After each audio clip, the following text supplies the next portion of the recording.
Hindi ka nakarapat. Dapat pang manatili sa bahay. Magpaalam ka na sa iyong mga kasama. Jincy, sa pagpasok mo sa aking bahay, pinuno mo ng saya at positibong pagtingin ang buhay.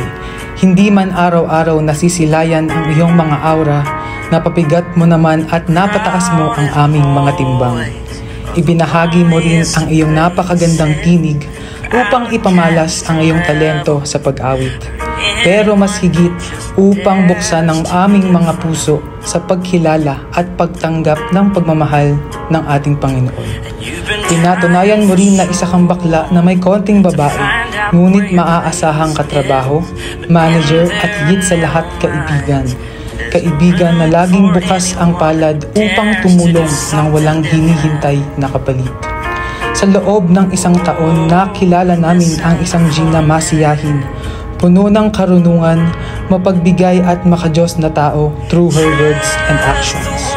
Salamat sa pagbibigay ngiti, hindi lamang sa amin, kundi sa mga taong nakapaligid sa iyo.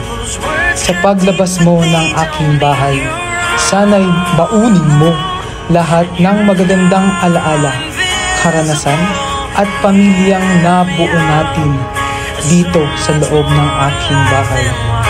You are heaven sent to people like us. Continue to inspire and touch people's life through His words, ang aming ngunit remover ng Pasig City, Jincy.